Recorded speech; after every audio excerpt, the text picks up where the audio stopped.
Hello, hi there, it's me, it's Dave, or the Jaded Rabbit. God bless you, my friends. Thank you kindly for joining along for another live stream. I have been feeling pretty sick. I have not been around for the last couple of days, and that's because I got my first illness in like years. And oh boy, it's really taken me out. Wednesday and Thursday, I was confined to bed. I could not move. I could not get up. It was a very, very mm, tiring. Oh, I made sick everywhere too. Had to clean up my washroom. It's hard to do when you're very sick. But I'm on antibiotics. I've been taking I don't know if you guys have this in America, but we have something called Buckley's. Maybe let's see. Maybe it is in America. It tastes bad, but it works. Apparently, that's its logo. But or oh no, it's Canadian. Wow, we have Canadian medicine. Okay, all right. Yeah, I've been taking some Canadian cough syrup and antibiotics, all sorts of things. And I'm trying to get myself back into the swing of things. It's probably going to be a couple of days before I'm at 100%. But really, I just, I miss making video. Video's fun to make. Although I'm gonna sound different. Maybe I sound more ladylike, more womanly. I'm not sure.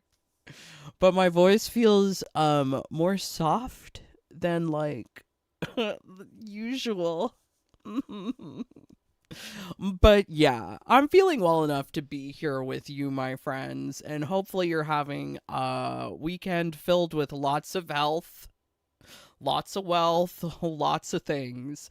Better than my weekend, but it's very intriguing. I had to make a video about this because we are maybe about 2-3 weeks away from Q4 2024 earnings conference call for Warner Brothers. Warner Brothers does its quarterly conference calls where they share things like their expected revenue, their actual revenues, and then they try to explain why they fail so hard. So that's coming up February 27th.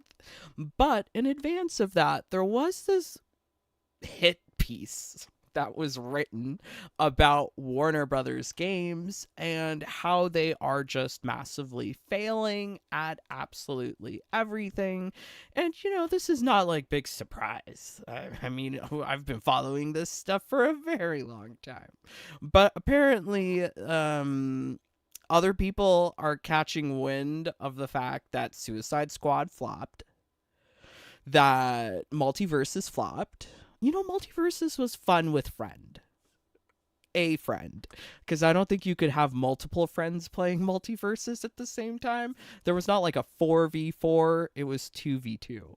So you and a friend could have fun. But Multiverses did not live up to its expectations and was blamed for the loss of $100 million last year in expected revenue. As well, games revenue decreased by 31%, aka 200 million off of target, which is insane. That a company that has billions of dollars at its disposal chooses to throw it into a trash heap, a burning trash heap, trying to support these things called live services. And this is the problem with a lot of these games. They try to work in some sort of live service angle, some sort of multiplayer angle, when it may not be entirely necessary. Now, I am a fan of certain live services. I think if live services are done well, they can be very enjoyable. Plus, it's something like, I guess it becomes a lifestyle, like LGBT lifestyles. So if you want to incorporate some gaming into your LGBT lifestyle, you have live services. At least that's what I have for me. But it's been so hard. The last live service that I actually liked was this game here, and I talk about it. Destiny. I used to love Destiny, and I think this is where a lot of the competition really started, because prior to Fortnite, there was Destiny. Oh boy, I like it. Can we get this picture? Is it a pretty picture? Oh yeah, it's nice. Okay, so yeah, Destiny was a wonderful game. And I mean, like, live services are meant to give you ongoing content, ongoing experiences, without necessarily the need to drop dollars on every expansion pass. However, things have gotten very greedy, money hungry, nickel and dimed as things went on in Destiny, and I eventually ended up leaving Destiny with Destiny 2. And I just couldn't put up with the microtransactions. It was such bullshit. Destiny 1, I had everything. Destiny 2, it's like, oh, well, I have to pay thousands of dollars? No, thank you. And I mean, like, at least for Mortal Kombat 1, there is the benefit that it's a dead game. So if you choose to 100% something in a dead game, it's quite likely achievable, because it's dead and it's not going to have more and more things to continue purchasing. We'll have to see what happens next season when T1000 comes out and there is potentially more skins to purchase. With Conan, we got that ugly Ashra skin, Gears and Baraka. I'm sure that there's more. They're sitting on top of... they're sitting on Liu Kang. They're sitting on Bruce Kang, that skin for Liu Kang. I imagine that they're going to be selling it, or it could be in the race against time. Who knows? But either way, getting 100% in a dead game is somewhat achievable compared to other things like Destiny, where it's like, oh, you have to spend thousands of dollars on stupid loot boxes. And that's what these companies are all salivating over. They see the Fortnite formula, they see Destiny, these games that are very popular, and they want to emulate that for themselves. And last year, I believe this was Q3 2023 earnings conference call, which is when I made this picture. Our focus is on transforming our biggest franchises from largely console releases to have more players spending more time on more platforms, says David Zaslav, WBD CEO. Now, I mean, I think a lot of the Mortal Kombat people who make videos, they're very narrow-sighted. They have blinders on. They're only looking at Mortal Kombat, but refuse to look at things as part of a larger trend in gaming. What we are seeing here is that WB wants to push live services into absolutely everything. Oh, they got Hogwarts Legacy being Game of the Year. Was it Game of the Year? It definitely sold a lot. What's the idiom I'm looking for? It sold gangbusters. Is that the idiom?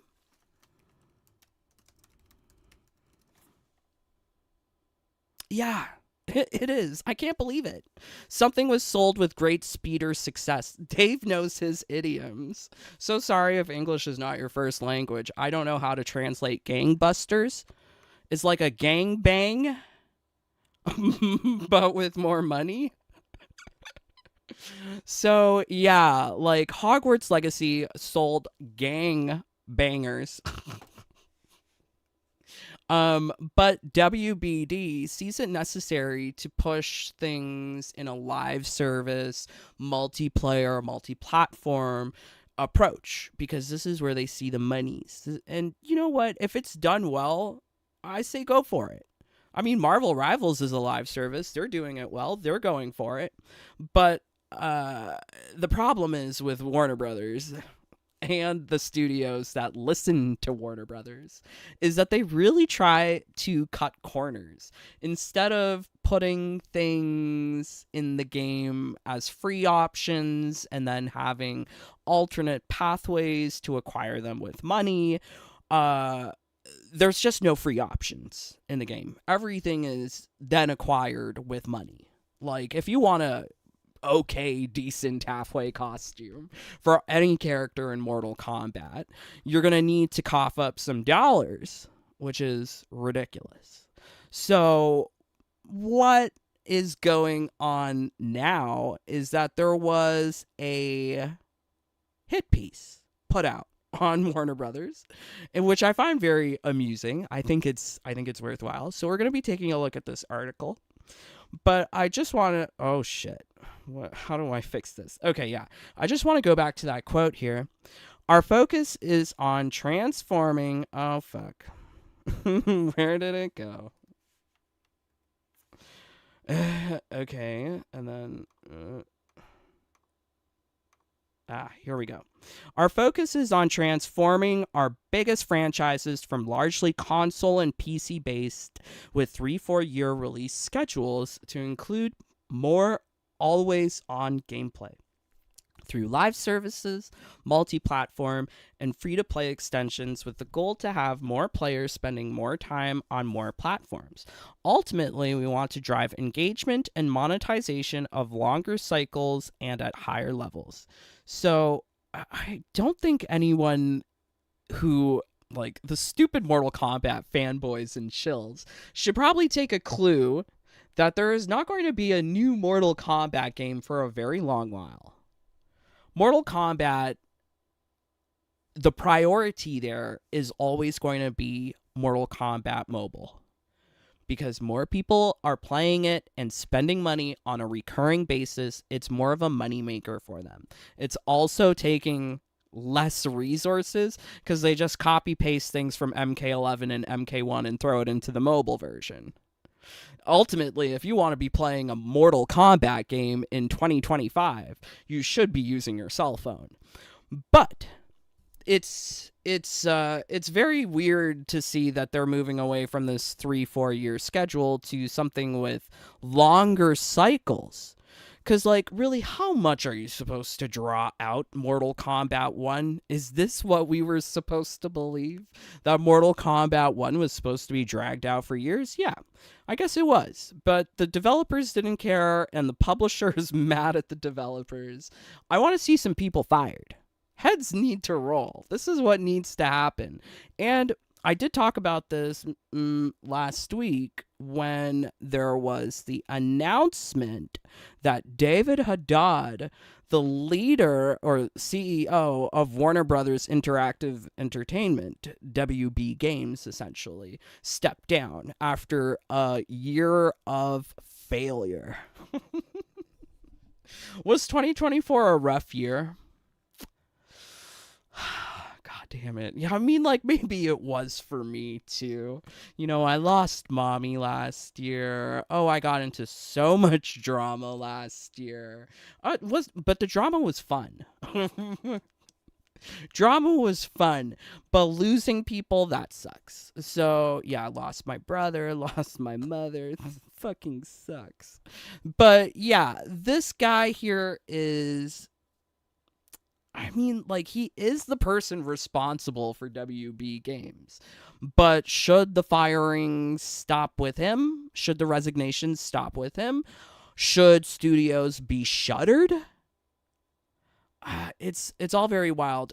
And the last conference call that we got from Warner Brothers, there was that question that was posed to David Zaslav about either spinning off the video games segment of the business, let it be its own separate thing, because it seems to be dragging down the other side of Warner Brothers Discovery, like HBO, direct to TV, movies. It's dragging all of that down. News, sports, it's all being dragged down by the video games.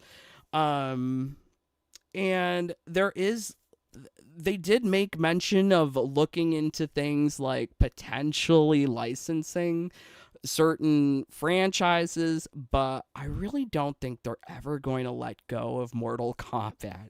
Mortal Kombat is firmly within their grasp. They own the IP, they own everything. So why would they license it out when they have their monkey minion slaves at NRS to do their stupid bidding? But yes, very fascinating, because this is all happening for dead games. Now, I have here a comparison of Mortal Kombat 1, Suicide Squads, Mortal Kombat 11, Harry Potter Quidditch Champions. You can see here it's all pretty shitty numbers. All right, let's see what you guys are saying. Thank you, my friends, for joining. Leave a like or get the fuck out. I don't know why you're here. Dave's been gone for a couple of days. He could still be gone. Or you could be gone. Bye-bye. Duan, I didn't buy Hogwarts Legacy because I don't really care about Harry Potter. I read the Harry Potter books, and I liked them. And I bought the game because, well, it's beautiful. Like, it really is. Like, you can see the amount of care, attention, and detail that they put into things. Like petting a kitty cat. Like, you can pet the little kitties in the village. Not like Steffi and her poor trapped cat. But, like, it's so beautiful. Everything's so beautiful. The attacks, the scenery, the environment, the lighting. It's all just very beautiful. But I never finished. The bald lady who wants to play Storm. Hey, Six Legs. Hey, babes. People who bought Hogwarts Legacy out of curiosity. I think also there was that J.K. Rowling aspect of like, oh, hey, girls are girls and boys are boys. So buying a game from that's been worked by somebody of that mindset kind of lets you feel safe that the characters will be beautiful and actually look like the men are men and the women are women. I hate that. Did you ever make that podcast with, oh my lord, Debbie, what's your gender? I am sick gendered. I am sick and blah. These are my pronouns. Aren't you a lady, Deborah? You really love that story, Duan. I don't know what to tell you. Feel better. Aw, thank you, Gara. Yes, love you all, my friends, except for the 3 of you who haven't left a like. Why are you here? Go away. I'm not here making these videos for you. I'm doing this for myself. Clearly, because I'm sick. I just enjoy making these videos. Okay, so yes, here you have some comparisons over the last 3 months of Warner Brothers titles and how well they're performing on Steam. And you can see that out of the 4 games that we have here, Mortal Kombat 11 is probably the one to beat. Which is wild. Mortal Kombat 11 came out in 2019. We're here in 2025. And somehow it's still outperforming Mortal Kombat 1 on pretty much any time it's not a DLC drop. And if the DLC drops, it'll MK1 might have more players in it for maybe like a week or 2. Maybe just 1 week. So people will hop in to play a new DLC character in MK1, but then they peace out, which is what I do too. But you can see here, Harry Potter's Quidditch Champions, basically a flat line. Now, let's take out MK11 from the mix, and let's put Marvel Rivals.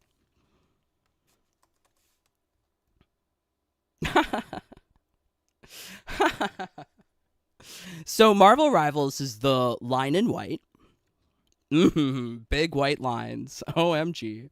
Definitely can't be doing none of that. I don't need no nasal drip right now. But you can see all of these flat lines here. Suicide Squad, Mortal Kombat, Harry Potter. They're dead. It's all fucking dead. And it's wild because there should be more people being held accountable within the company for this great economic failure. Huge failure. Lots of failure. But you know what? The shills don't care. The shills are going to paint you a rosy picture that everything's okay. No, no, no. I'm telling you, take prep before you brown back so that you don't end up sick like me. You got to use prep.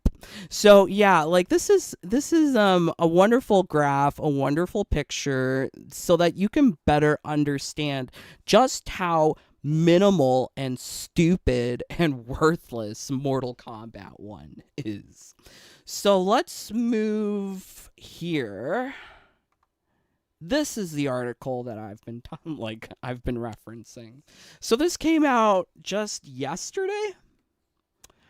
Yeah, I don't know if any of the other shills are talking about not like I'm a shill for MK1. I'm a shill for Marvel Rivals. But I'm just wondering if like is True Underlame talking about this? Is Dynadud talking about this? They never talk business, which is like why? That's part of the essence of the gaming business, gaming industry. You have to talk about the profits, the losses, but people don't like numbers for some reason.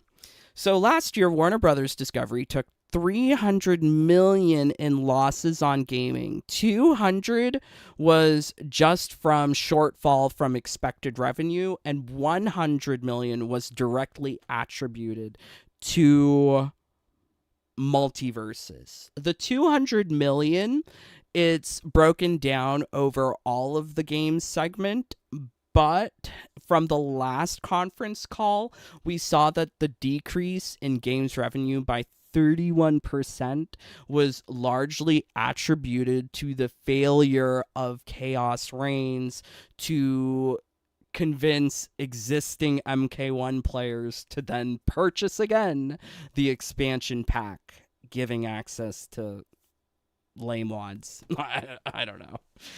Sectors, I don't even remember. I don't play these games. I don't play the characters. I'm too sick. I'm playing Marvel Rivals. Life is short. Spend your time doing things that you would rather be doing. Last year, Warner Brothers took $300 million in losses on gaming. The near future is rife with additional challenges. And I mean, if I was Steffi Brownback, I would not be so cavalier to be all the time on Blue Fly. What is her name? Stefania. To be on Blue Fly posting about her pussy every fucking day. Look, she doesn't talk about Mortal Kombat. All she does is obsess over pussy and old video games and women. Kind of weird, right? Why are you obsessing over women? So yeah, I guess she's T for T. Remember, we found one of her tweets from over the last 2 weeks, and she was saying that people are telling her that they're into T for T, and then she's like, "Oh, Tekken, bitch, no, it's trans for trans." So I think she's trans for trans, but you never know. She could be one of those transbians like Manlina and Mania. But the developers here are very clear that they don't care about Mortal Kombat. For surely, if they did, they would be posting about it. So let's just do a little quick check here. Jonathan Anderson. Oh my God. You see, like, none of these guys care. Oh my God, look at this. Politics. As we uncover more and more of our money being funneled to Israel. I didn't think we were talking about Israel today. Remember that Congressman James Traficant warned us years ago. I'm telling you, Israel is getting $30K a year for every man, woman, and child while people in my district starve? What? Um, I find this all very strange. African and Black history. He is a white man. Calm down. You don't need to be telling us about Black history because you don't know about it. You didn't live that experience, so shut the fuck up.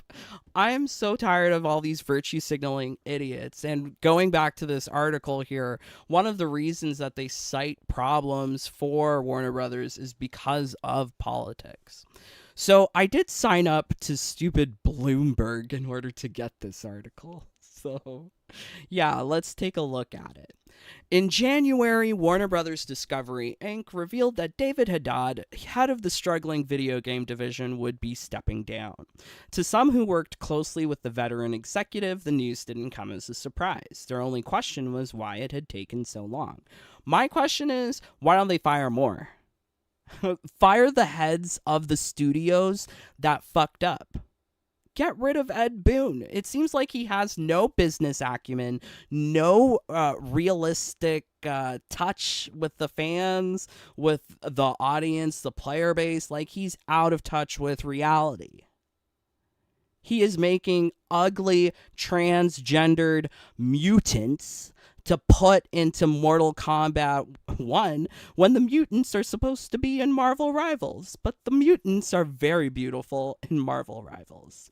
Warner Brothers had just suffered through a dismal year marked by a $200 million write-down in May on a painful flop, Suicide Squad Kill the Justice League.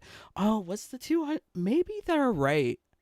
Because I don't have I don't remember all of this stuff. I think this is correct because I do remember it was earlier in the year that they were talking about the 200 million, and I wasn't too sure if it was, I guess it is, all of the Suicide Squad.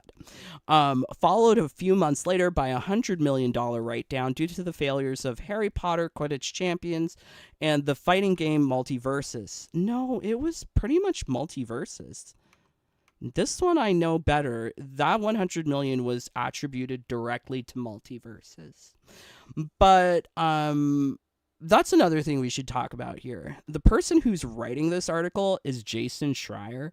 I actually like Jason Schreier. I don't know if you know who he is, but he's been around writing games articles for, gosh, more than a decade. One of the things that I really liked from him was when he exposed Destiny, Bungie, for mishandling its launch of Destiny. So many reboots, so many issues going on behind the scenes, and he uncovered it all. So I generally trust what Jason is saying. I wish more people would pay attention to this, though. Warner Brothers Games, oh yeah, we got that. So where are we? Warner Brothers chief executive David Zaslav told investors in November that the company's video game business was substantially underperforming its potential. With access to a bounty of popular entertainment franchises like Batman, The Lord of the Rings, and Game of Thrones, Warner Brothers' video game division should be able to compete with industry titans such as Take-Two and EA. The unit employs more than 2,000 people across dozens of subsidiaries with offices across the world. Now, this is sparking my interest here. Let's go to the webcast. I wonder if they still have it. Accept. Q4. Our terms, but there will definitely be opportunities to stream. But we have had, as I said, lower across the board. I do think, as we've discussed at length, I think the film group is going to see better results. We do think that Channing's business, the WBD on the individual business units, but I think we have a very sustainable long-term growth story ahead here for the studio from here. On the one WBD point. Okay, thank you, everybody. That concludes our formal. Again, we've made a ton of progress. It's certainly going value. Of owning all these, a company that's that's declining in earning more, maybe in theatrical that you could quantify? 24 after the kind of post. Okay, I'm trying to find the last question from the Q&A from the conference call because they asked the David Zaslav what he would be doing with regards to the studios. Like, would he spin them off? Strikes, snapback. And then, David, just kind of going back to strategic stuff, I think everybody would agree your stock is trading like a company that's that's declining in earnings. Oh yeah, this was such a good read. Your stock is trading like a company in decline. Things, sort of for the foreseeable future. I think some look at your company and say you've got a growth business or growth businesses in the studio and streaming, and you have businesses that are declining in networks, and so why not separate those? So my question to you is, you've talked a lot about kind of one Discovery or one Warner Brothers Discovery since the merger. What are the benefits of owning all these businesses inside of one company? And do you see those as substantial and meaningful and important in sort of the long-term investment opportunity at WBD? Or are you open to changing your mind or thinking about different permutations that might make sense to unlock value? Thanks. Thank you both.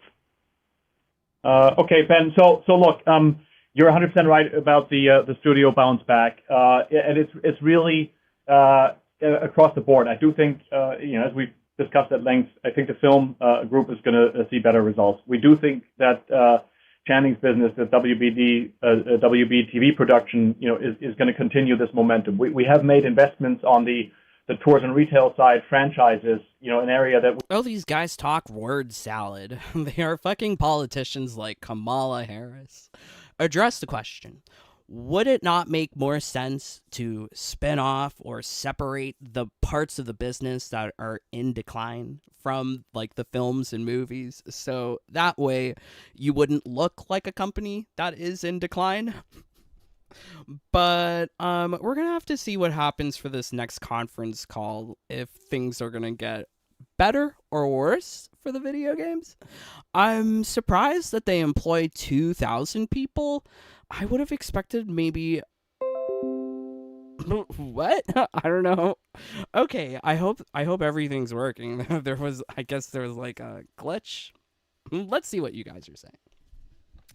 Clone Max, hello. Hey there, Duan. Marvel Rivals defeats MK1. Woke Mortal Kombat 1 sucks. Yes. Ed Boon ain't going anywhere. Well, that might be to the detriment of the franchise. That is a problem. Is the head of the games division leaving? I thought I saw a rumor that he is. So it's not a rumor. It's the head of Warner Brothers Interactive Entertainment, WB Games. He is listed in the credits for MK1 in pretty much every video game for Warner Brothers. He's like the head honcho for strictly video games. But he reports to JB Perrette, who is the VP of both streaming and games. And JB reports to David Zaslav, who is Ultimate CEO president. Yeah. Invisible Woman is my favorite character. Oh boy, very nice. Boycott Marvel. What? Boycott Duan. How about that? How about the 5 people who have not left likes? Just get the fuck out of here. Boycott me, please. Unsubscribe. I ain't got time to be wasting on these people who don't leave likes. Unsubscribe. Go watch things that are better. If you don't like this. Okay, so the company had been counting on Suicide Squad and Multiverses to generate revenue throughout this year, but instead has ended support for both games. I was not aware that they ended Multiverses support. I turned on my PlayStation sometime last week, and I saw that there was an update for Multiverses, so that was kind of weird, given that we're reading this now, that they've ended support for Multiverses, but it does make sense. It costs a lot to maintain the servers and maintain active monitoring for like cheaters. player reports and things like this. And that all costs dollars. So when the games are looking this shitty, pulling in hundreds of people at a time, 93, 400, it's like it's a waste. They definitely do have to stop throwing money in the burning trash heap that is Mortal Kombat. In the wake of this miscalculation, Warner Brothers now has little to release in the stretch ahead beyond a refreshed version of the 2023 hit, Hogwarts Legacy, a Lego title, and a few mobile games. So this is fabulous. I love it because I wasn't really thinking about what is occurring for the rest of WB games because I don't like DC. I don't care for any of that shit. But it's here, like it's laid out for us. These are what we have to look forwards to from Warner Brothers games in the pipeline for 2025 is whatever extension they're going to be making off of Hogwarts Legacy and stupid mobile games.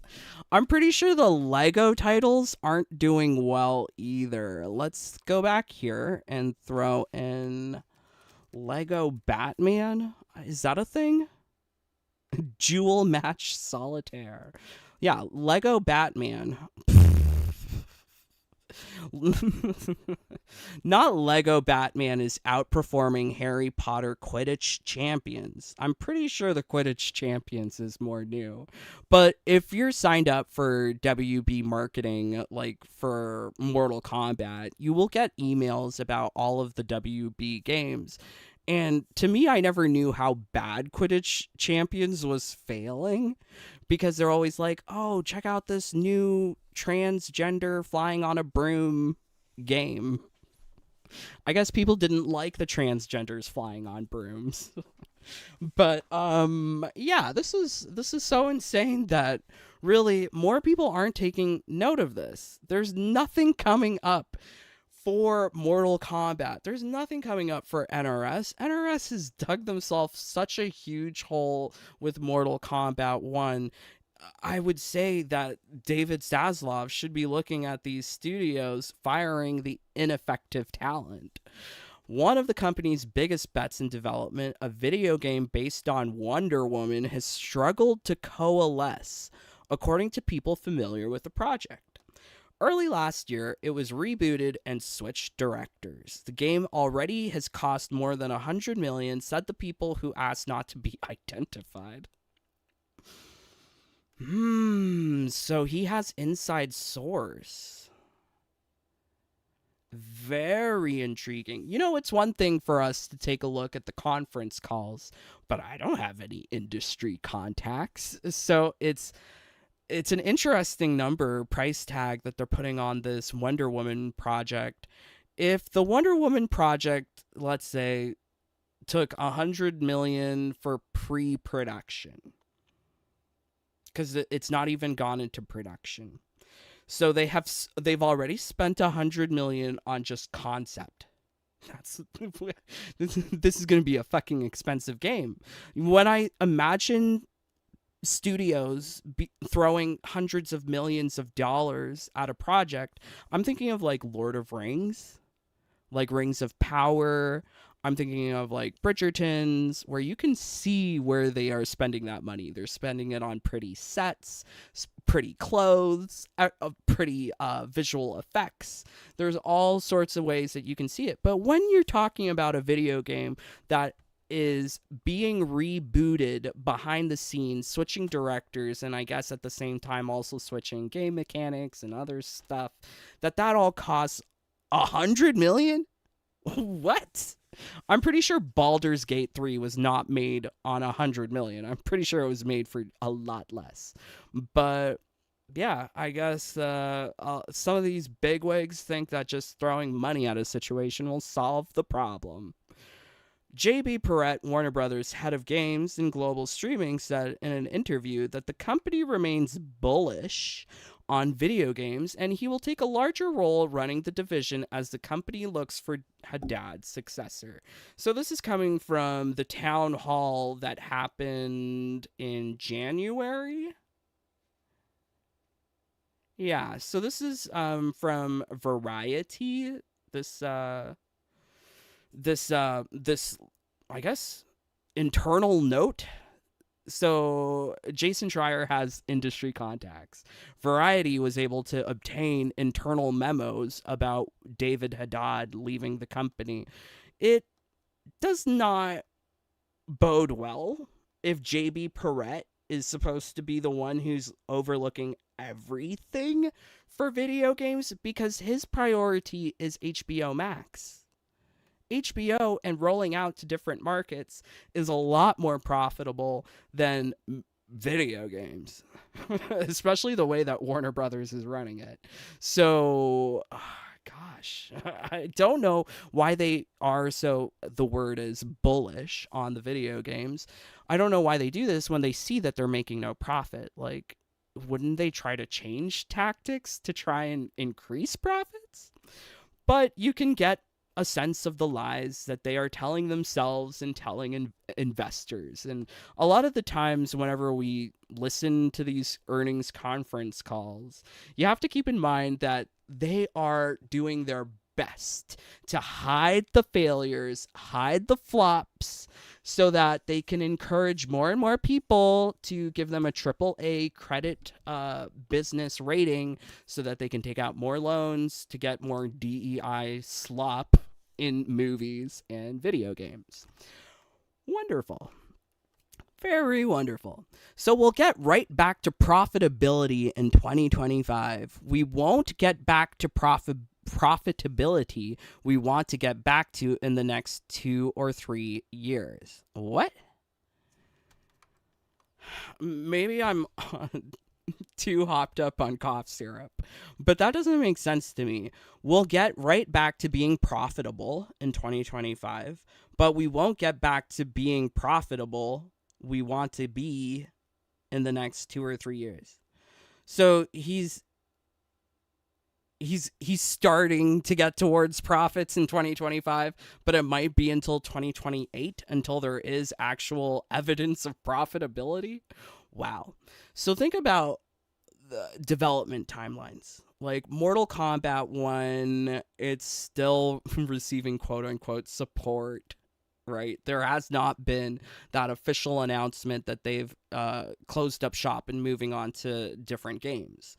So is that what we should be expecting from NRS, is like a 2 or 3 timeline for development in order to get back to profitability? That's so insane. So insane. So going back here to this old conference call, like you can see that David Zaslav was talking up Mortal Kombat when it was on sale initially in 2023 as selling nearly 3 million copies. But they are moving away from this idea of selling copies and moving more towards driving engagement. I'm not too sure what engagement means. Is that how much time that you spend in the game? Is that how much money you spend on microtransactions? So the profitability that JB Perrette is talking about is fucking microtransactions. He's not talking about individual game sales. He's talking about these live service multi-platform games that are just asking the player to constantly spend. That's terrible. I don't know how anyone can abide by Mortal Kombat when you can see from the people in charge that they don't fucking care about the players. They just want profitability. According to interviews with 24 current and former... Wait, what? So he interviewed 24 current and former... Wow, okay, so, I mean... he must have a lot of industry contacts. But a lack of strong, cohesive vision during Haddad's reign, a tumultuous period in which Warner Brothers struggled through multiple reorganizations, led to years of ineffectual trend chasing. Yeah, because it's so trendy to have a transgendered lesbian in Mortal Kombat. Yes. Trend chasing, trans trenders. That's what we've got. MK1 for the trans trenders. Wasted development time. Yeah. Yeah. I love that Ed Boon was so fucking stupid that he didn't realize that he actually needed to have multiple pots on the stove. He said it, but he didn't have it. He was working on Injustice 3. That's what NRS wanted to do. They developed Injustice 3, and then Zaslav joins ship and he's like, "Oh no, honey, we need Mortal Kombat stuff. That's not your job. DC belongs to Warner Brothers. You get Mortal Kombat, make a Mortal Kombat game." Along the way, once revered studios under the Warner Brothers umbrella have taken reputational hits, lost key staff members, and burned through hundreds of millions of dollars. That is so hard hitting. If you are an investor, would this inspire confidence into buying stock in Warner Brothers? Not at all. If they are wasting talent and wasting money, they deserve no respect. They don't even respect the players. Haddad, a Harvard Business School graduate who spent the early part of his career at toy and entertainment companies, joined Warner Brothers in 2013 and became head of the division 2 years later. Colleagues describe him as a polished executive who does not appear to spend much time playing. Steffi don't even have time to play Mortal Kombat, so why would David Haddad have time to play Mortal Kombat? I love how the guy who's in charge of video games at Warner Brothers is not even playing the video games himself. This is wild. So wild. Okay, wow. Something subordinates occasionally found challenging as they tried to talk through the nuances of product decisions. Staff also griped that it could take months to receive answers to their questions on matters big and small, ranging from a studio's next game to whether they would participate in the annual E3 trade conference. Haddad declined to comment. So this is fascinating. I don't think E3 is a thing anymore. Is it? Does it exist? E3, does it exist?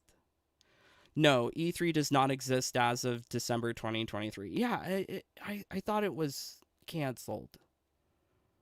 Yeah, 2019. Yeah, so it's been a couple of years that we've not had any E3, but to miss out on industry conventions, places to attract potential investors, players, they waste it because the guy apparently doesn't know anything about video games. At subsidiaries such as WB Games Montreal and Monolith Productions, staff members felt stuck in limbo as they waited for decisions from Haddad and his team. The executives in Burbank may have felt pressure to avoid making big calls at the time because the entire organization was beset with uncertainty. Shortly after Haddad started, the division's parent company was purchased by the telecom giant AT&T, triggering a lengthy antitrust trial, and then before long spun out to merge with Discovery. I remember when this happened, and it was, how is this going to affect Mortal Kombat? In the long run, it didn't, and I don't think that I'm pretty sure I was of the mind that it was not going to affect Mortal Kombat. There's still going to be a shitty Mortal Kombat game. That's not going to change. Yeah. But I was seeing all of these like spin-offs and mergers. The question of them spinning off the parts of the business that are in decline would make a lot more sense for a business perspective so that they could maintain investor confidence. Wild. Okay, let's see what you guys are saying. Kara, so I was right. That head of games division is gone. Good. Yes, he's gone. PSN is still down, Dave, and the last season of Multiverses is free. PSN's not working? I'm not aware. I'm sad Multiversus is going offline from end of May. Aw, Mikey. I'm sad too. It was fun to play together, but I will say I was just mashing buttons every single time. I had no idea what I was doing. But I'm not over my man flu. Still trying to get over it. You can probably tell I sound different, don't I? Tee. Okay, the corporate shakeups left heads spinning and generated constant buzz that the video game division might be for sale, which is what was asked in the last conference call. I played that for you earlier. There was a lot going on politically within the organization. The focus on games was perhaps lost a little bit. So, from this article, and I'm so glad that someone from outside the Mortal Kombat community can shine a light on the problems of WB, NRS, all of these places, because everyone at WB Games, whether it be like Rocksteady or NRS or WB Games Montreal, they're all caring about the fucking DEI. They're caring about forced inclusion, forced equity, so that they can pander to the largest audiences possible to try and rake in, theoretically, the most revenue. However, that formula never worked out. And the focus being on these crazy politics rather than fun, engaging gameplay, that's a problem. By 2023, the landscape appeared to be stabilizing. Says who? Says who? I said this was shit back in 2023. It did not look stable to me. It looked terrible prior to the release of MK1. I remember I made a live stream was like, if MK1 doesn't have an answer for Street Fighter 6, it will fail. Oh, Street Fighter 6 World Tour, it would fail. Because World Tour is still engaging, still fun. Mortal Kombat has none of that. Zaslav was citing the company's video game business as a unique strength compared with the other top films. While Sony Group Corp has a significant video game hardware and software business, other Hollywood rivals have largely gotten out of the field, preferring to license their film and TV properties to outside developers, collecting royalties and eliminating much of the financial risk at the time when the cost of making games has soared. So I guess like you could equate this to so like something that happened here in Ontario where I live is that once upon a time electricity, power, hydroelectricity, most of our electricity comes from hydro. That used to be publicly maintained. However, the argument is that the government is not sufficiently capable of understanding or administering all of this energy, electricity to clients across the province. So they looked for a private firm who was better at doing it and put them in charge. Yeah. So I can see like that would make a lot of sense too here. License the films, license the TV, like all of the Disney games, or I mean Disney owned IPs like Star Wars. Star Wars is not owned by EA, but EA made Star Wars Battlefront, Star Wars Jedi Order, Star Wars fill in the blank. That's typical process, and that way you have the corporate side worrying about the money, and then you have the game studio worrying about the creativity going into it. However, Warner Brothers tries to incorporate everything all in-house. So when you have people working at NRS, I really feel that a lot of them are, going back to the phrase, it was a lot going on politically regarding who was being hired and who was kept at the company at NRS. not necessarily for talent. It was whoever was checking the same boxes of the guiding principles of Warner Brothers. So I think having like a third party studio who is capable of making games would have been better. I still think Mortal Kombat 1, take it away from NRS. NRS has proved time and time again they don't even understand their own franchise. They don't understand their players. So taking it away from them and giving it to a studio who can actually do some good, something creative, that might be it.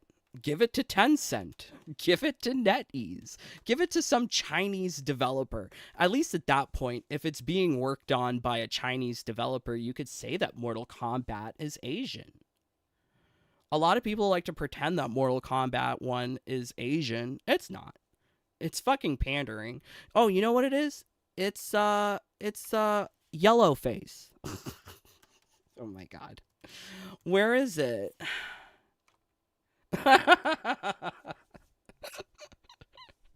I love this picture.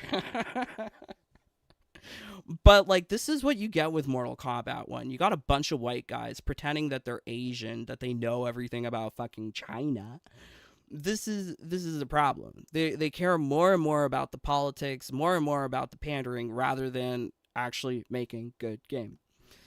Eventually, Warner Brothers could decide to emulate Walt Disney Co. and license. Yeah, this is what I was saying before.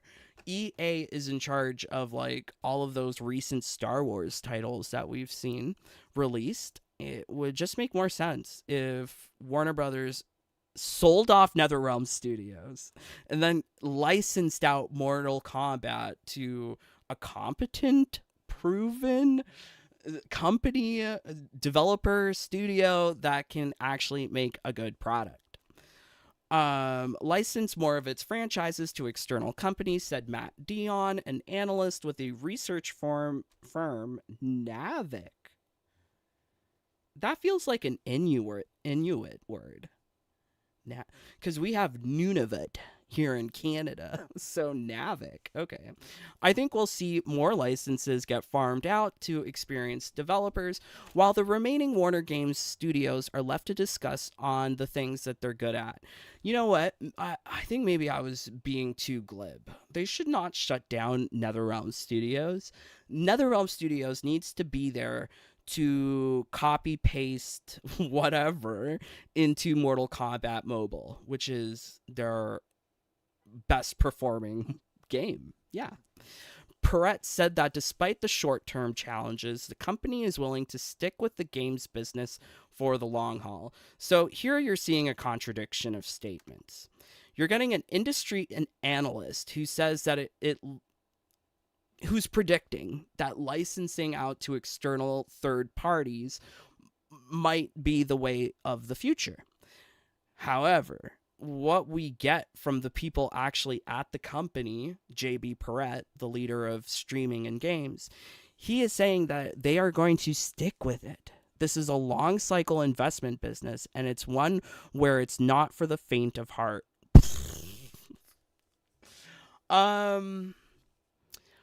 That's wild, because you have a very volatile industry in video games.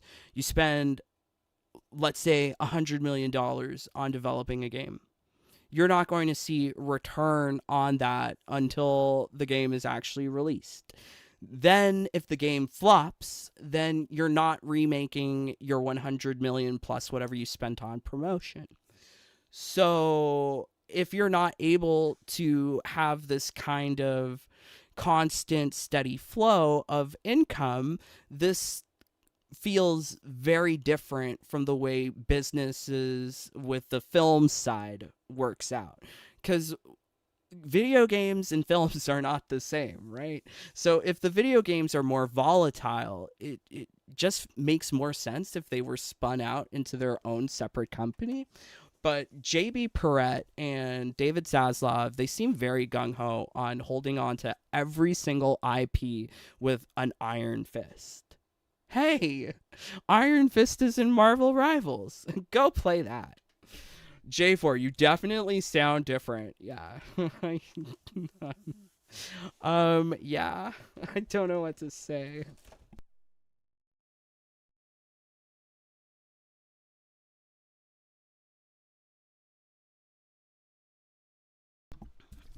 Oh boy.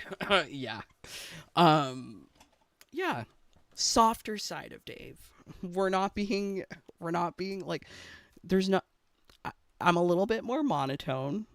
I get that. But, I also wanted to record this because, like, this is the first time I've been sick in years. So it'll be interesting to hear it. Perret said, despite the oh, yeah, we got that. It's one where it's not for the faint of heart. Brian, hello, brother. Thank you, thank you, thank you. For now, Saslov says Warner Brothers will scale back the number of. What?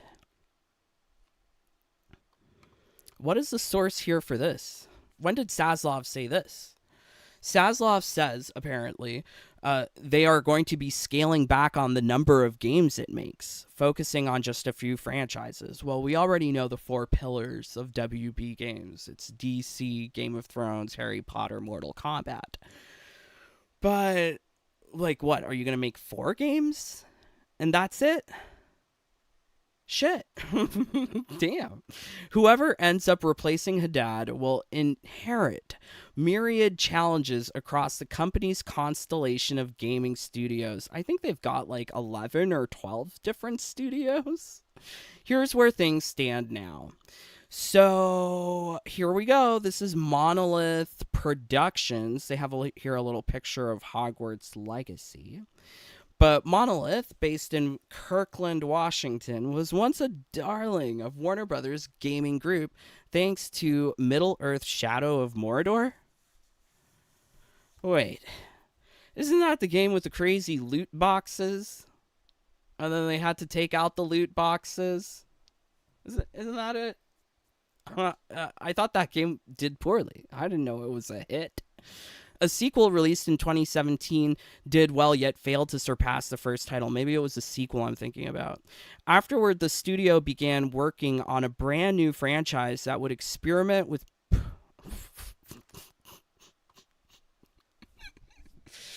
not procedural storytelling. Not that it's being created by AI. What the fuck? I'm hoping that they mean procedural storytelling in the sense of like choose your own adventure.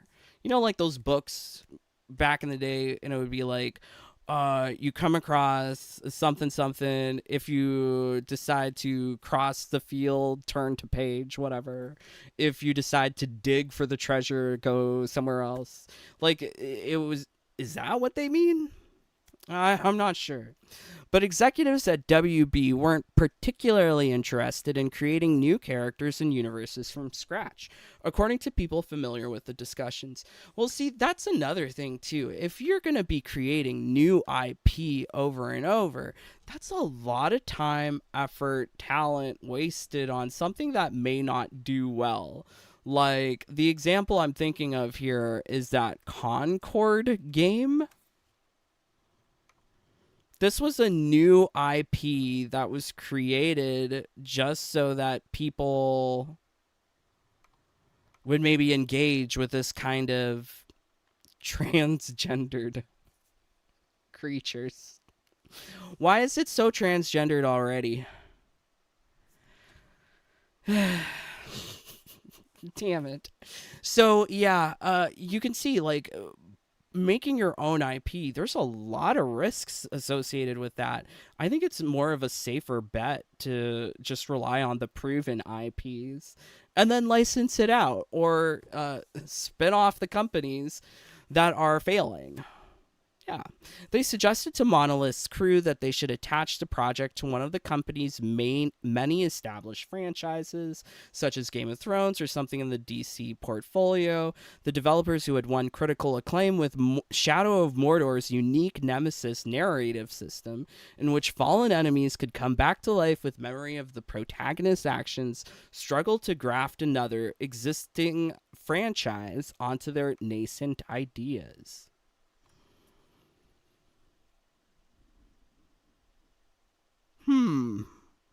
So they were trying to take the Nemesis system and put it into other IPs? That's weird. Okay, the game plodded along for more than 3 years in something of a standoff where executives at Warner Brothers appeared to know it wasn't going to happen, but it did not take a decisive action. In 2021, Warner Brothers finally canceled it. The head of Monolith, Kevin Stevens, and most of his directors quit and started a new studio with rival EA. Okay, so I guess this is coming back to this Wonder Woman project that apparently they've spent $100 million on behind the scenes. They're not even close to producing the game. It has now been more than 7 years since the studio's last game. An initial version of Wonder Woman tried reimagining the Nemesis system with the game's namesake heroine befriending enemies. This is kind of amazing because, like, we would have no idea. Like, unless you're reading this article, you wouldn't know any of this. This is so wild. Wow. He really did a lot of research for this. But that idea has since been tossed out in favor of a more traditional action-adventure game. Now, Wonder Woman's fate remains in question, according to the people familiar with the business, because of challenges following the changes in Monolith's leadership and issues surrounding the game's technology. Well, you can see here, this is kind of also happening with Mortal Kombat and NRS.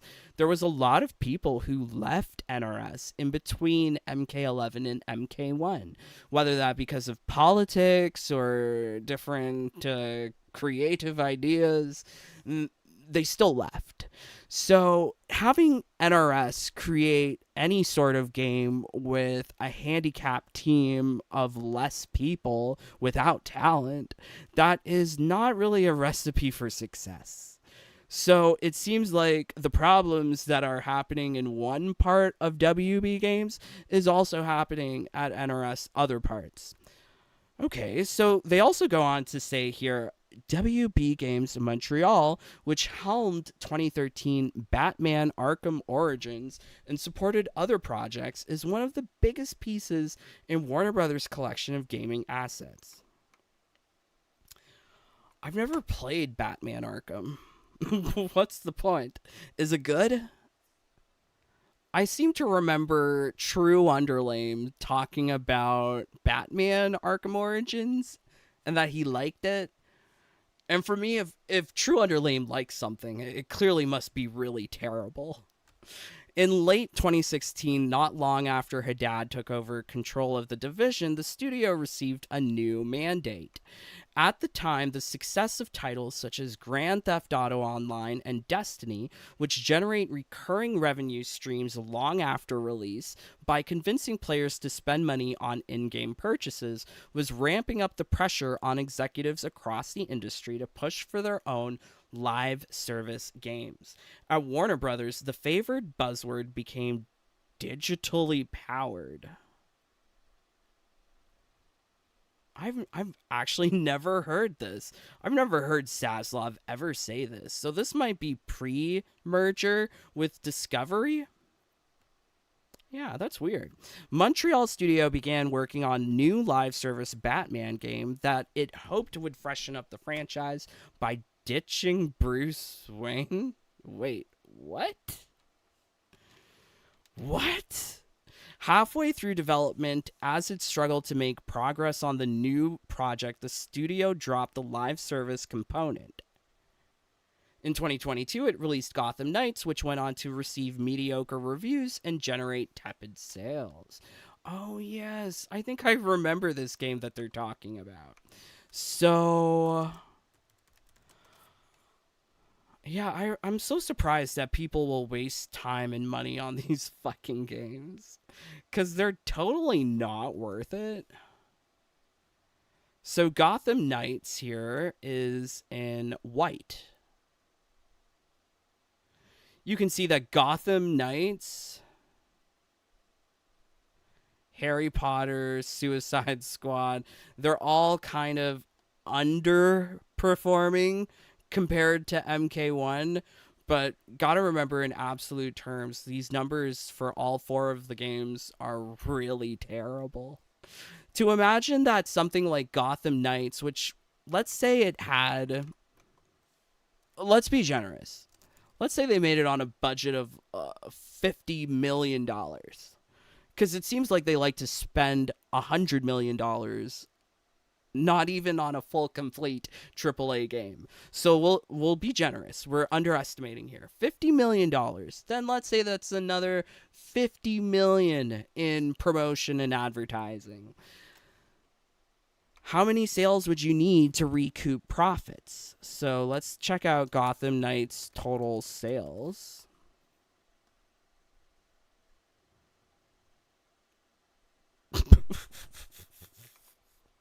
I think that there are some people abusing Wikipedia. Gotham Knights was the second best-selling game in its first week of release in the United Kingdom. Yeah, right. In Japan, the PlayStation 5 sold 3,000 physical units during its week of release, making it the 13th best-selling. I hate that they're using these terms. 13th best-selling. Bitch, that's not best. You're 13th place. That's wild. These people are trying to puff up the actual success of Gotham Knights on Wikipedia. Even so yeah, like if they needed to recoup costs, let's say it was being sold for $70 a pop. So we'll go 1 million divide by 70. They would have needed to have sell I don't know if I did that math right. But something like at least 50,000 copies. I wonder if it sold 50,000 copies. Oh, this is quite interesting. Even so, based on the hard-earned lessons from the previous development cycle and equipped with new proven technology, the Montreal studio leaders wanted to make another iteration of Gotham Knights, a 1.5 version that would fix some of its predecessor's flaws. But the bosses nixed the idea, according to people familiar with the plans, and instead assigned the bulk of Montreal's staff to help out with other projects across Warner Brothers. Yeah, Warner Brothers Montreal did do concept arts for Mortal Kombat 1 and 11. So, I mean, they could use these other studios that are in-house to, instead of going to external third parties, use these people for, I guess, what would normally be contract work. But it seems like a lot of money that they're wasting, because I know that Mortal Kombat also is using Adam Hawk, art design and technical excellence for video games. So yeah, Atomic Hawk or Adam Hawk, they do things like character design, rewards, gears. That's what I'm thinking about. Gears and skins. They'll do that kind of stuff. So they outsource a lot of stuff already. So why maintain this group of 2,000 people worldwide who are doing nothing if they're already going to outside sources? It just seems like so much redundancy in the whole entire business process. Yuck. Official Metal Xer. It's not just the same way anymore with Mortal Kombat. I wish the old days of Mortal Kombat could come back. Yeah, I say move on. Stop playing Mortal Kombat. There's nothing interesting about it. I myself am fascinated at the business explanations as to why things are happening, but I'm not playing the game. Don't play the game. Hi, good whatever time. Hello, Ragnar. Thank you, brother. All right, so going on here. In the months that followed, Montreal studio continued trying to get a new project off the ground.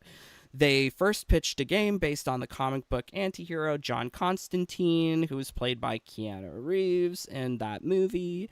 Haddad's team, led by Vice President of Production Ben Bell, initially said that they were excited about the idea, but when asked for budget and timeline approvals, they remained non-committal, according to the people familiar with plans. Lots of insider sources talking about this is really interesting. Now, if they had so much difficulties trying to get a project off the ground, why not just shut down the studio? What the fuck are they doing? After months of waffling, Bell suggested that they should work instead on a game starring a more recognizable character, like the Joker or the Flash. They chose to go with the superhero speedster, but in 2023, Warner Brothers released Flash, a lavish movie starring Ezra Miller, which bombed at the box office. The video game has since been scrapped. Scrap the studio, too. Sounds like dead weight. God, if these video games are costing millions of dollars before they've even gone into production, it's just a waste of money. Over the past 2 years, most of Montreal's leadership have resigned, not just because of lack of new games, but also due to frustration with their corporate bosses, according to people familiar with the events. Again, more industry insider sources. Over the past 2 years, most of oh yeah, we got that. Now the Montreal studio is helping out with other projects such as Wonder Woman and working on a pitch for a new game based on Game of Thrones. Oh boy. God damn it. That fat tub of lard, George R.R. Martin, hasn't even finished writing book 6 of A Song of Ice and Fire. Can he fucking finish the book? He's been working on that book for more than a decade. Please finish the fucking book, George R.R. Martin. So, yeah, that's dumb. I don't want to see a video game of Game of Thrones. Avalanche Software. Okay, so Avalanche is the people who made Hogwarts Legacy. They're also the people who worked on Mortal Kombat Sub-Zero Mythologies. Yeah, they did a lot of work for that game too, but that was back in the day. Due to conflicting visions and a team that lacked experience with the genre, the game took several turbulent years to develop. Teams were brought in from almost every Warner Brothers studio and some external ones to help. I think what Jason Schreier is not saying here is that this is kind of the business MO, operating procedure for development. There's going to be a bunch of studios that are doing in-house stuff and also external studios that are doing contract work stuff. And it's not just with Hogwarts Legacy. I mean, you take a look at the Mortal Kombat 1 credits. I think there's something like more than 30 different studios working on it.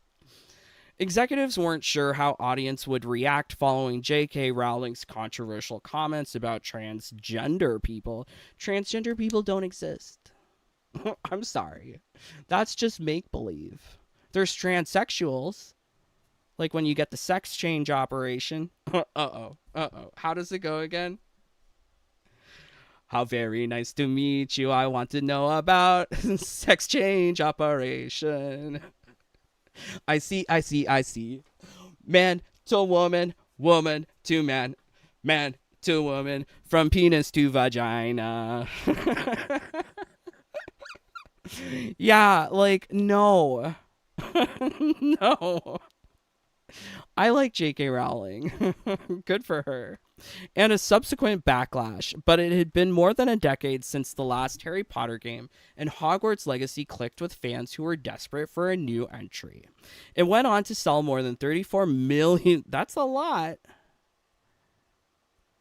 and became the best-selling video game of 2023. Yeah.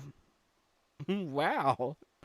In September, Warner Brothers published a follow-up game Oh, not this. Quidditch Champions, based on the broom-centric sport from the hit series.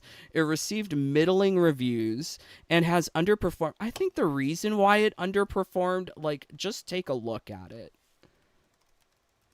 And, like, J.K. Rowling can say whatever she wants about transgenders or whatever, but take a look at the... Here, this one's bigger. Like, look at this key art for Quidditch Champions. Boy or girl? Is that boy or girl? Is that boy or girl? Is that boy or girl? Like, they're so androgynous. Ooh. And, like, I love that they put the black woman front and center. Because we gotta have DEI, guys. DEI's gotta be everywhere. So, yeah, that's wild. According to Saslov, a sign that not every Harry Potter related is guaranteed to rack up huge sales. Avalanche is now working on new content for Hogwarts Legacy as well as a sequel, but questions linger about whether the success of the first game can even be replicated, let alone surpassed. Or if the pent-up demand has already been satiated. Yeah, like, it's now, 2 years after Hogwarts Legacy? Are people still waiting with bated breath for some sort of follow-up to the game? I don't think so. Just play the Hogwarts Legacy. But that's, it's clear, like, they don't understand what makes a good game. They see Harry Potter is selling lots with Hogwarts Legacy, and they think that anything with Harry Potter's name on it will sell well, but that's clearly not the case.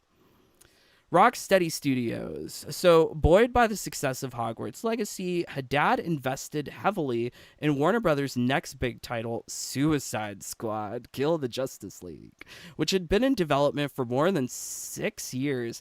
Imagine taking 6 years to develop a game to which only less than 100 people play currently. Oh no, I lie. There's 242 people playing Suicide Squad. So, yeah, they must be proud. Telling staff that it could also be a $1 billion game. Wait, so they expected $1 billion in profits from Suicide Squad? That's insane. He and his team greenlit TV commercials and successfully pushed for coverage on the Warner Brothers owned cable news network CNN. What do you mean successfully pushed for coverage? They own CNN. So CNN kind of has to do whatever Warner Brothers is saying. I don't get that. Rocksteady, the developer of the beloved Arkham trilogy, was admired for its single-player games and had attracted employees who knew how to make such titles. Pivoting to Suicide Squad, a multiplayer shooter, which was an awkward fit that led to attrition and turmoil. Oh my god.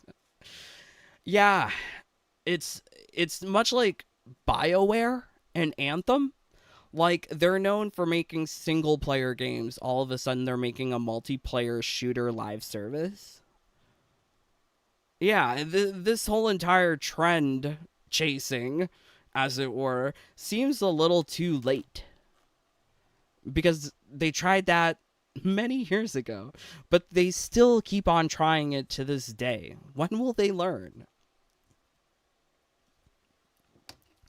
Late in production, Rocksteady bosses Jamie Walker and Sefton Hill left to start a new company and recruited former colleagues to join them. Ultimately, fans didn't have the appetite for another online shooter, and the game tanked. Is that why it tanked? Because Marvel Rivals exists. It's an online shooter. It didn't tank. It's still going strong. So, what is the reasoning here? I wish Jason Schreier would talk more about, I hate saying this, the culture war aspect of these video games, because that is a large part of why people, general audiences, are either turned on or off from a project. Rocksteady gave up on plans for content after the first year, ending the story with a hasty animation that backtracked on some of the narrative's most controversial aspects, revealing that the superheroes thought to be dead were in fact clones. Now, Rocksteady is looking to return Batman for a single-player game, but according to people familiar with the timeline, the new project is years away from landing. Oh, Jason Schreier did a great job with this. I mean, he's clearly got a lot of industry contacts to give insight into what's happening at these different studios. He's highlighted Monolith, WB Games Montreal, and Avalanche Software, Rocksteady Studios as well, but we're not seeing much mention of Mortal Kombat.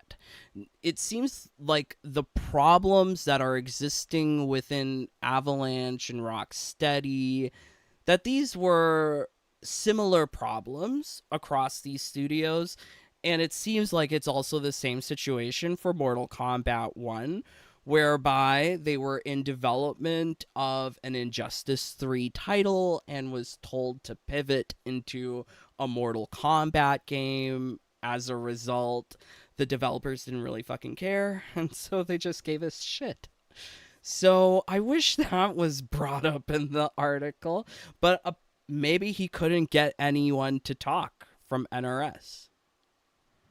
Jason Schreier's well connected, so I thought he would have had someone in NRS to tell him what's going on with Mortal Kombat. I think also here, like, you could rely upon the fate unknown leaker who says that there is no new DLC planned for Mortal Kombat, but you could take it a step further and see that there's no new content within the game. There's no new rewards. Everything has already been done and programmed into the game's files. That it's basically a dead game. I wish that he talked about that here. Also, bringing up things like the investors report, when you take a look at the earnings release, oh, wow. Okay, let's get 31. Oh, Dave made a boo-boo. I need to make it big.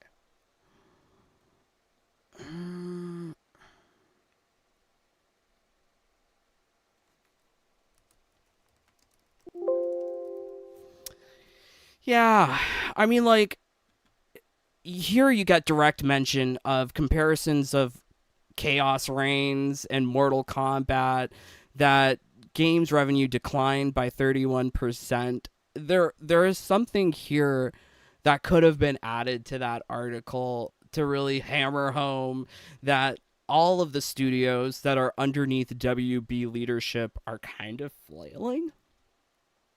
It makes more sense to spin off these studios or shut them down and then license out the IPs to appropriate studios who know what they're doing. Like, if Mortal Kombat 1 is being developed externally by this Adam Hawk studio, well, just get rid of the NRS counterparts and rely only on the external parties to do the work. Because I think when they are trying to maintain their own quality and standards, that it would be superior to the quality and standards that we get at Mortal Kombat and NRS. Like, let's remember, this is the one that's in charge of quality. She don't even dress right. She can't even paint a top lip. So we're supposed to rely on this person for quality? I would disagree. No. So having other people with better standards is the way to go for Mortal Kombat. However, I don't think anything is going to change. Like, this article should incite some fear within investors, within shareholders, and within the shills. unless their heads are too buried in the sand or too far up their own ass, that things are on fire at Warner Brothers Discovery. JB Perrette is now in charge of video games. Yeah, right. He's never played a video game. What does he know about video games? You need people with talent and creativity in charge of these operations, but it's not happening. I think the future for Mortal Kombat 1 is pretty bleak. I don't think that it can be repaired. I think this is a dead franchise so long as it remains in Ed Boon's hands and JB Perrette and David Zaslav's. They are more concerned about things like WB's guiding principles, where they have to pander to as many check boxes as they can. Oh, I love this one. Look, it's drag queen. They have to champion inclusion, amplify the voices of global storytellers, intentionally seek out diversity. So fire the old white guy who's writing that shit story for Mortal Kombat 1. If that's the case. But these guys are hypocrites, and they are definitely feeling like they are superior to other people because they believe in the DEI, they believe in the drag queens. I mean, I believe in drag queens too, but just maybe not every character in the video game, please. Like, we already had Kung Lao in pirate drag queen outfit. Did we need to have it for Nitara and Transra and every other female on the roster? It's tough times, and I think that this article should be a wake-up call for the shills that there is not hope for the future. No hope. People are obsessing over things like Pink Floyd or fucking Conan. Actually, let's see. Let's see what True Underlame is saying. What is he happy about? New attack changes everything. Really? 23,000 people are fucking stupid. Fucking stupid. All of these people who watch these videos, stupid. Look at the situation that's going on with the games. Do you think an attack is going to recoup $300 million in lost revenue? No, it's not. It's not going to work. It does not happen. Fanboys are so blind, and that's what David Zaslav is hoping for. Like, he's not making games. JB Perrette is not making games for absolutely everyone. It seems like they're really trying to pander to as much people and convert them into fanboys or political ideologues that believe that man is woman and woman is man. From penis to vagina. So yes, such a wild time. I thought that this article was really good. Let me know what you thought of it. I think it's very insightful to see what's happening with the other sides of WB games. I'm pretty familiar with what's going on with NRS, but to see that the same struggles are affecting all of the video game developers underneath WB really indicates that there's a systematic problem with how the corporates are going about the video games. Oh well. All right. Thank you, my friends, for joining along. Leave a like or get the fuck out. I don't care. Live stream over. But if you really love this, please do join the Jaded Bunny fam. You get access to all of my secret videos, secret family get-togethers. All of the secrets can be yours. Please do join. Much love to all of my brothers and sisters, but lots of love to Ragnar. Thank you for being here. J4, Kara, OMG, Cider M, Thank you for being here. Did you learn something today? I definitely did. I learned that these people are making the same errors over and over. Probably the best forward path in 2025 is to have new developers working on the IP instead of the people who keep on fucking it up. I think the article, though, oh yeah, this is something. The article, though, puts a lot of the blame on Warner Brothers, but it takes two to fuck up a game. The people with the money backing, throwing money at whatever, hoping that it'll turn a profit. That's one problem. But then you also have the politics. Like the people who want to put their politics within the video games, those are the developers. You got to blame the developers. So there's some blame that can be put on WB, but WB isn't the one making the games.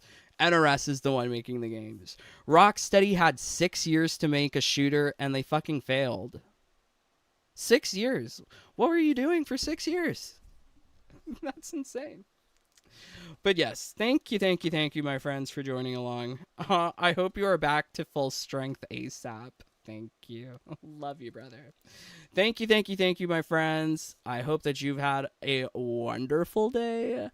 But until next time, please stay safe, stay healthy, stay happy. Bye, my friends. Take care. Peace. Love you guys.